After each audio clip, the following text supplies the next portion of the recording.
ఏది అయినా ట్రై చెయ్యి ఆచి చికెన్ మసాలా. ఆచి చికెన్ మసాలా.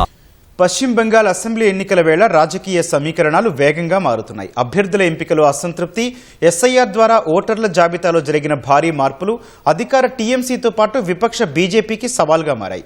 ఈ పరిణామాలు బెంగాల్ రాజకీయ ముఖ చిత్రాన్ని మార్చేయనుందన్న ప్రచారం నెలకొంది. ఏకంగా 74 మంది సిట్టింగ్ ఎమ్మెల్యేలకు టీఎంసీ ఈసారి టికెట్ నిరాకరించింది. బీజేపీ, సిపిఎంలలోనూ అదే పరిస్థితి. కొత్త అభ్యర్థుల పట్ల అసంతృప్తితో ఉన్న కార్యకర్తలు పోలింగ్ బూత్ స్థాయిలో సహకరించకపోతే పరిస్థితి ఏంటన్న ఆందోళన ఆయా పార్టీలో నెలకొంది.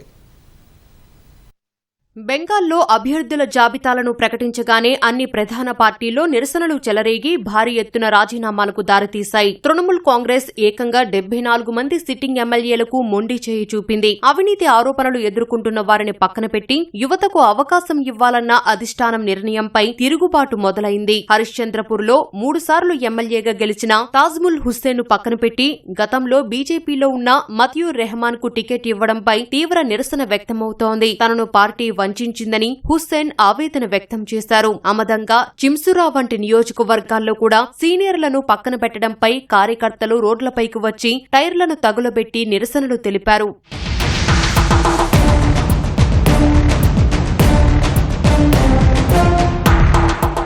కేవలం టీఎంసీ మాత్రమే కాదు, బీజేపీలో కూడా టికెట్ల కేటాయింపుపై అసంతృప్తి జ్వాలలు ఎగిసిపడుతున్నాయి. బెలియాఘాటా, ఎంటాలి, గోసాబా, కుల్పి, జయనగర్ వంటి నియోజకవర్గాల్లో బీజేపీ కార్యకర్తలు నిరసనలకు దిగారు. కోల్కతాలోని బీజేపీ పార్టీ కార్యాలయం ముందు ధర్నాకు దిగారు. గ్రౌండ్ లెవెల్ నేతలను కాదని ఇతరులకు ప్రాధాన్యత ఇస్తున్నారని ఆరోపించారు. క్రమశిక్షణకు మారుపేరైన సిపిఎంలోనూ కార్యాలయాల ధ్వంసం వంటి ఘటనలు చోటు చేసుకున్నాయి. ఎన్నికల సంఘం చేపట్టిన స్పెషల్ ఇంటెన్సివ్ రివిజన్ ఇప్పుడు రాజకీయ వర్గాల్లో కలకలం రేపుతోంది. చాలా నియోజకవర్గాల్లో భారీ సంఖ్యలో ఓట్ల తొలగింపు జరిగింది. దాదాపు 120 నియోజకవర్గాల్లో తొలగించిన ఓట్ల సంఖ్య గత లోక్సభ ఎన్నికల్లో గెలుపు మెజారిటీ కంటే ఎక్కువగా ఉంది. ఈ పరిణామం స్వల్ప ఓట్ల తేడాతో గెలిచే స్థానాల్లో అభ్యర్థుల తలరాతలను తలకిందులు చేయనుంది.